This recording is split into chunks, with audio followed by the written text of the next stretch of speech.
I'm not wasting any dreams this Christmas. I've made my wish upon that star. Good morning and welcome to Vlogmas Day 8. I have already opened my advent for the day and I have been crocheting just a little bit on my blanket, and I have actually done something that I thought I would do. Let me just show you the color of today. It's this one, this variegated golden color. I have it in here, but it's difficult to see. Again, so difficult. It's a leftover from an old advent and I am enjoying getting to work with it once again. But yeah, I have actually been doing a little bit of color management, and I've been saying all the time, I'm not going to do any kind of color management. All the color management that I need, I already did that as I was picking out the yarns. But because I put the scrap yarns that I found into the little bags with the numbers completely at random, I actually had 2 days that were very similar. First this purpley pink, then a soft pink. Then comes day 2 with another round of the purplish pink and another soft pink. Of course it's different, but they were just too similar. So I actually stopped working on this yarn from yesterday. I added in a little bit of white, and then I'm gonna crochet up the yarn from today, and then I'm gonna finish the yarn from yesterday. So a little bit of color management, even though I said that I wouldn't do that. You know, that's what I love about these scrappy projects. You can change your mind all the time, and actually any blanket, in my opinion, it only gets better the scrappier it is, as long as you have some sort of framework for it. I need a little bit of rules to keep the scrappiness in check for me to really enjoy the finished object. But this one, I'm so gonna enjoy it. And I have decided that I am gonna crochet it sideways rather than as I usually would bottom up. Because, let me see if I can actually show you. If I can get far enough away from the camera, because the blanket is touching the floor now.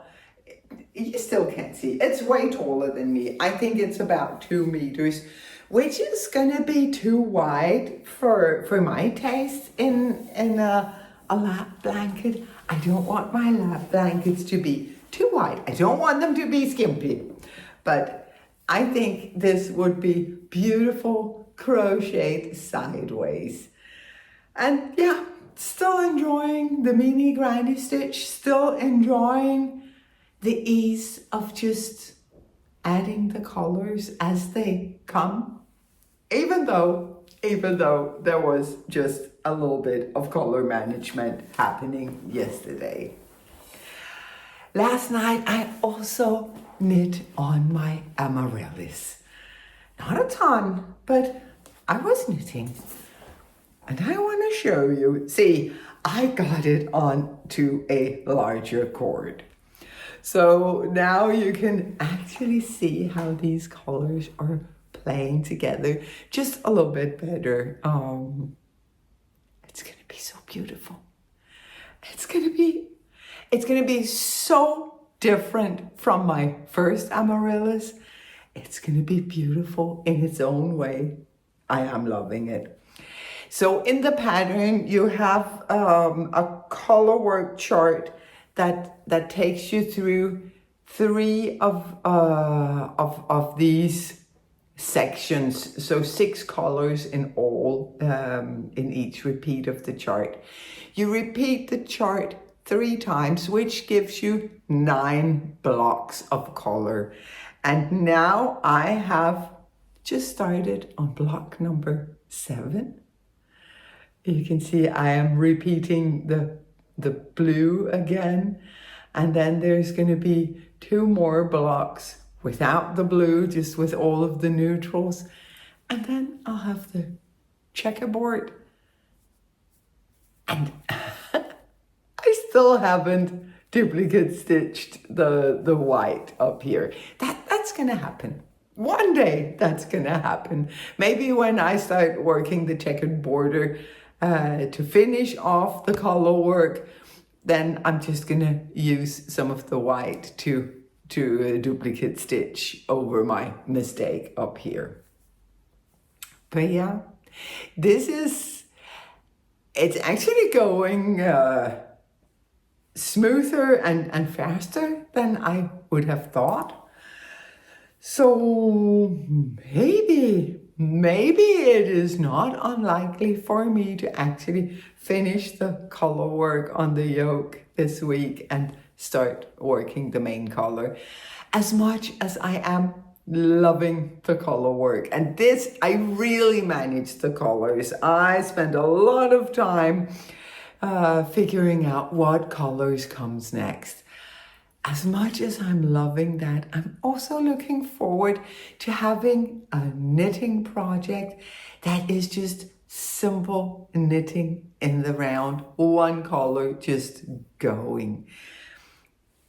I know I have socks, but they just don't do it for me. One day they will, but for now, I am actually looking forward to getting to the easy, the mindless part of this sweater where I can just lug it around with me and pull it out everywhere, anywhere, and just work a little bit on it. So yeah, I think one more week of fun color work and then it's gonna be easy peasy. Less interesting, but more relaxing. See, I have spent the morning crocheting on my blanket, and I wouldn't be mad if that was all I had to do today, just sit here and work on my blanket. That's not going to be the reality of the thing. It's rarely so, is it, for any one of us? Today is a Monday and my home is suffering from a very busy weekend, from having company, from being out, from running around. It definitely needs just a little bit of tender, loving care. My mom always told me, you don't clean your house. You don't make your house clean. You keep it clean. What that means is that you move around your home mindfully. So as you move from one space to the other, you pick up things as you go. You pick up any mess you find as you move around.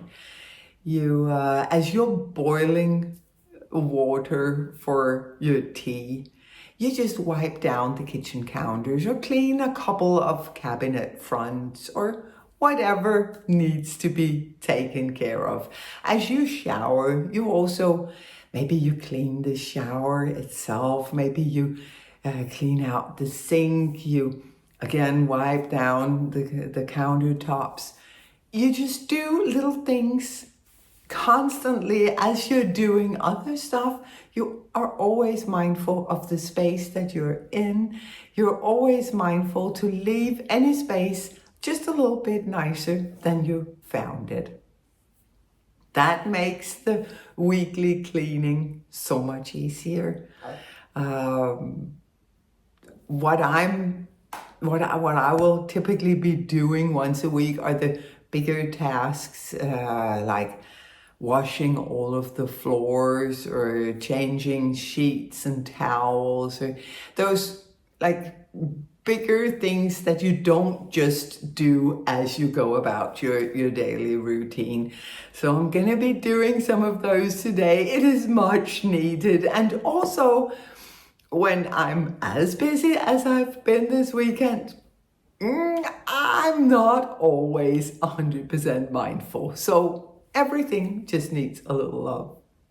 My mom actually also had a rule about clutter, which that was so fun. She would distinguish between active clutter and passive clutter. And active clutter was perfectly okay. Passive clutter, she hated that. And my brother and I would always joke about, well, active clutter is her clutter and passive clutter is ours. Of course, that was not the case. To her, active clutter was things you were doing. It was the newspaper that was spread all over the breakfast table, but you were still reading through it as you were sipping on the last cup of tea. Or it was doing homework all over the dining table and you could barely see the tabletop. That was perfectly okay because someone was working on it. But if you then got up, if you finished your homework, you got up and you left, that instant it became passive clutter. And she was not the kind of mom who would spend her time yelling at us. She would just take everything and put it in front of the doors to our room. Yeah, that was actually a really good solution. She would teach us to not leave stuff every time we finished an activity. And I still do that to this day. When I finish any activity, I will clean up right away just to get it out of my way, out of my mind, out of my space. So those things really helped me during my years of formal training in a Buddhist temple, because it's the exact same skills that are needed there to be able to move mindfully through the space and constantly be looking out for the space, taking care of it, showing it respect, giving dignity to a space because of the way that you were treating it. And I think about it in the same way in my home, that I put love into my home every time I take care of it, every time I make it just a little bit better than it was before. But yeah, cleaning day, lots of words about cleaning day. I also have a little bit of work to do, but then after that, I don't have any plans for the night. So I'm sure there's gonna be some knitting involved. I'll see you later.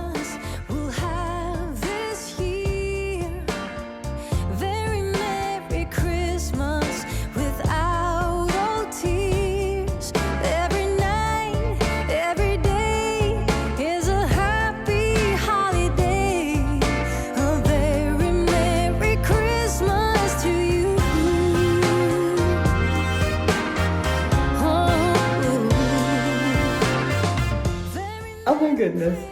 Do you remember me this morning? I have a couple of chores, a little bit of work.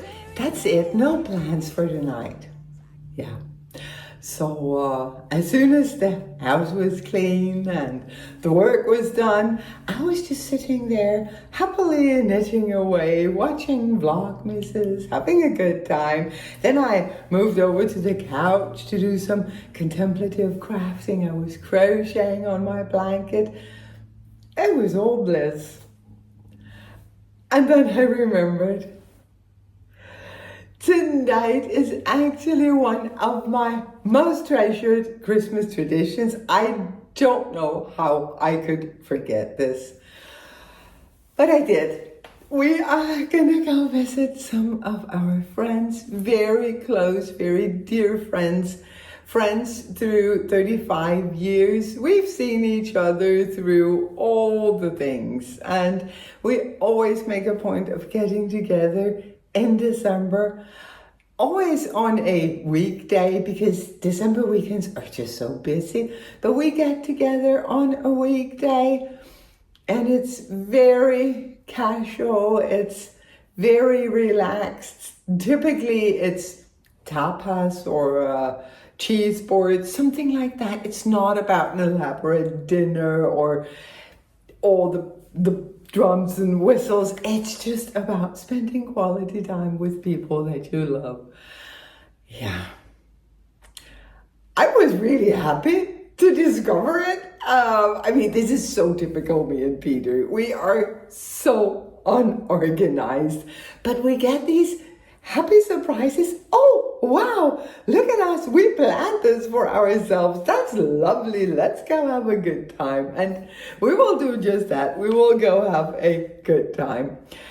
I am happy that it is this very low-key event, that I didn't have to scramble to figure out an outfit or do a lot of hair and makeup. I did wash my hair though. I did wash my hair. That was kind of overdue. I don't wash my hair very often, maybe once a week. I hope that it's gonna be dry before we leave. But yeah, that's what we'll be doing tonight. And I am so happy, both that we're doing it and that I actually remembered in time.